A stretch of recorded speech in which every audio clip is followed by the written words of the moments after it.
Senhor presidente, senhoras e senhores deputados, imprensa, galeria, telespectadores da TV Assembleia, internautas, funcionários desta casa, senhoras e senhores.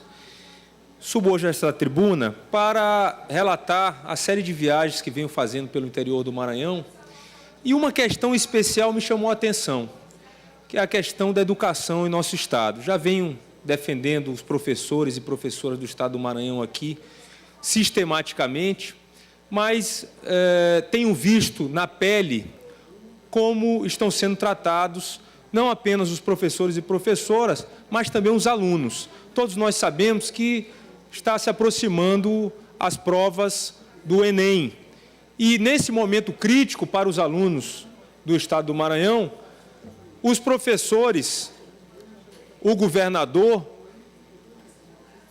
têm feito alguns movimentos prejudicando o ensino no Estado do Maranhão. Como, por exemplo, ele demitiu os contratados, os professores contratados, numa época e um período crucial para o Enem destes alunos. Então, em alguns municípios que eu venho passando, os professores e os alunos vêm se manifestando de forma muito enfática para dizer que estão sendo prejudicados pela demissão desses professores contratados.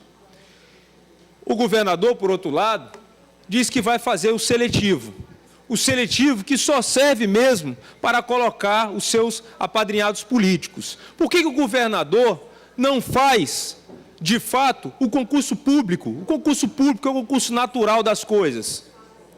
Não faz, quer fazer seletivo, quer demitir os contratados. Por quê? Por que o governador não dá o reajuste para os professores?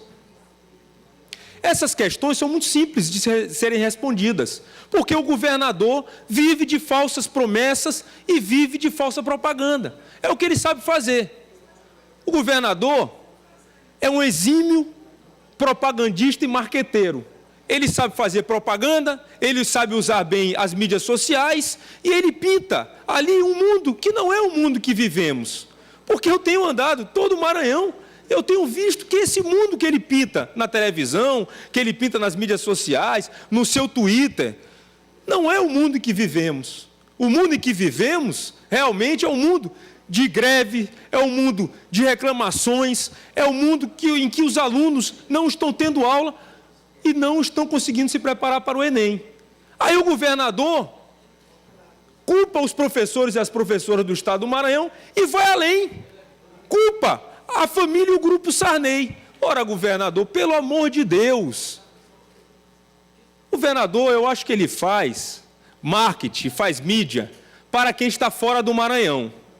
Porque eu já cheguei à conclusão que o Twitter é uma ferramenta que ele utiliza para o Brasil ouvir as bobeiras e as bobagens que ele fala.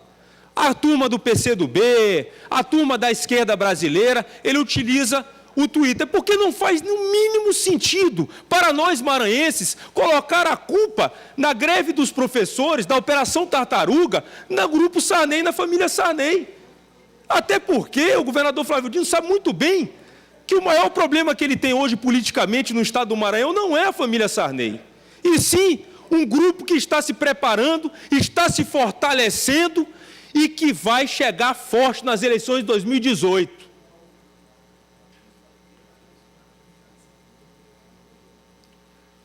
E eu acho que nós todos sabemos aqui muito bem que grupo é esse. Nós sabemos aqui muito bem quem vai chegar forte em 2018 e quem não vai chegar forte em 2018. E não adianta, governador, colocar culpa em Sarney, porque isso não cola mais. Acabou. Isso não cola mais. Mas eu sempre subo a esta tribuna com números, com fatos, com objetividade. Porque eu nunca sou e não gosto de ser leviano. O governador, em mais uma das suas falsas propagandas, que é um verdadeiro mentiroso, eu vou falar a verdade aqui. É um mentiroso de carta maior. Eu nunca vi tanta mentira sendo falada. Ontem mesmo, na propaganda que eu vi na Rede Globo, o governador disse que deu aumento aos professores. Que aumento é esse? Que os próprios professores estão reclamando, fazendo operação tartaruga, fazendo greve, porque não estão recebendo ajustes salariais. E aí ele pegou e utilizou as mídias dele e fez um gráfico. E agora a nova dele é dizendo que ele tem complementado o Fundeb, que ele tem feito e tem dado investimentos extras para a educação, que além dos recursos federais que chegam ao Maranhão, ele tem tirado do Tesouro Estadual recursos para complementar a educação. Aí ele colocou um gráfico lá. E o gráfico diz o seguinte, que em 2015 ele deu 360.433.000 reais de complemento ao Fundeb. Em 2016 ele deu 142.862.000 em complementos do Fundeb. Somando 2015 e 2016, o grande governador, grande protetor da educação, aquele que prometeu aos professores e professoras que ia dar reajuste para votar nele, e a maioria dos professores e professoras do Estado do Maranhão votaram nele e caíram nessa cilada, disse que deu mais de 500 milhões de complemento para a saúde do Estado. É muito bonito isso na mídia. Não tem um contraponto. Hoje em dia, a gente vê aí uma oposição que tem o quê? 4 deputados aqui na Assembleia Legislativa, todos os prefeitos estão tímidos, estão com medo, porque conhecem e sabem que ele é um perseguidor, sabe que ele é um ditador, sabe que ele utiliza da própria máquina para perseguir as pessoas, os inimigos políticos. Então, o que acontece? Não tem o contraponto ainda não tem o contraponto. Os próprios candidatos a prefeito não têm coragem de bater nele, porque ainda não tem, mas vai ter. Então, fica o dito pelo não dito. O dito pelo não dito é que ele deu 500 milhões a mais para a saúde. Aí, o deputado Adriano Sarney, que é estudioso, que gosta de investigar as coisas, de ir fundo nas questões, pegou o ano de 2013 e 2014 do ano passado e viu quanto que a governadora Rosiana Sarney deu de complemento ao Fundeb. E sabe o que foi? Em 2013, 680.964.000 reais. Em 2014, 360.106.000 reais. Nos últimos 2 anos de governo de Rosiana Sarney, ela deu mais de 1 bilhão de reais de complemento ao Fundeb. Enquanto o governador da mudança deu metade disso, 500 milhões. 500 milhões. E a minha voz aqui não vai se calar de forma alguma. Nós estamos atravessando tempos de marketing pesado.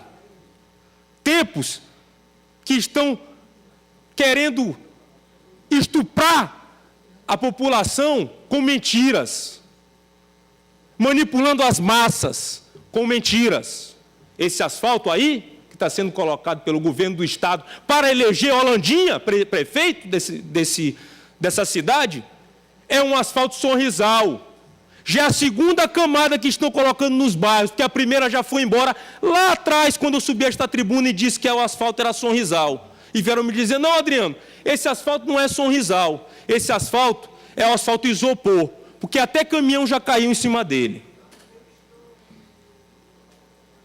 Esse marketing político do governo do Estado, em combinação com a Prefeitura de São Luís e com as outras prefeituras, é crime eleitoral que precisa ser cogitado e falado e debatido na Justiça como crime eleitoral. Não pode o governo do Estado fazer propaganda maciça na televisão, casado com as eleições, principalmente do Holandinha aqui nesta ilha. Não pode isto acontecer. Isto é um absurdo. E da mesma forma que ele faz propaganda casada do governo do Estado com o Holandinha aqui na ilha, ele faz lá em Imperatriz e ele faz em outras cidades do Estado do Maranhão. Deputado Adriano. Deputado Gilácio. Realmente, Vossa Excelência é muito feliz em seu pronunciamento, que tudo que condenavam ontem, hoje se faz com a cara mais limpa. Essas inserções do governo do Estado, que não tem o que mostrar, entra uma inserção das eleições municipais, do prefeito candidato à reeleição, automaticamente entra a inserção do governo, falando de asfalto, falando de mais policiamento, de interbairros, enfim, Pai Inácio. Paga com o dinheiro do contribuinte. Exatamente. E vou mais além. Foi só falar em federalizar o porto, esse Porto Itaqui nunca tinha feito uma propaganda. Vossa Excelência já viu a quantidade de inserções falando do Porto Itaqui agora? Na Globo News, principalmente a nível nacional, para que possa lá na região sul, sudeste, ver aquela situação já para criar um clima. Rapaz, o Porto Itaqui, eu quero saber tamanho investimento feito com relação a essas inserções do Porto Itaqui e para qual finalidade. Porque eu quero saber, o Porto do Itaqui concorre com quem aqui dentro do estado do Maranhão? Quem quiser aqui importar grãos que são produzidos na região sul do estado, quem quiser importar os minério de ferro para a China, como vai importar por onde? Não é pelo Porto Itaqui? Exportar, perdão. Então, precisa tamanho gasto com publicidade para algo que não existe concorrência? Então, fica meu questionamento, e é até bom a gente fazer esse pedido, solicitar lá para a direção do Porto Itaqui, saber o tamanho gasto que vem sendo feito com essa publicidade a nível nacional, da mesma forma como vem sendo feito essa propaganda criminosa aqui na nossa capital. Ok, para finalizar, senhor presidente, obrigado pelo seu aparte, deputado Edilásio Júnior, e eu iniciei esse meu pronunciamento falando de educação, falando que o governador Flávio Dino chegou ao cúmulo de colocar a culpa da Operação Tartaruga, a culpa do fato dele não estar dando e valorizando os professores e professoras no Grupo Sarney, porque é só isso que ele sabe fazer. Quando falta competência, ele coloca a culpa no Grupo Sarney. E aí eu quero dizer a ele, e eu quero perguntar ao governador, apenas uma pergunta bem retórica. Governador, quem é o candidato a vice-prefeito do Holandinha aqui em São Luís? Qual o nome dele, o que ele faz, o que ele fez e qual é a função dele no Maranhão? Essa pergunta que eu gostaria que Vossa Excelência respondesse, não de forma mentirosa, mas de forma honesta para o povo do Maranhão. Muito obrigado.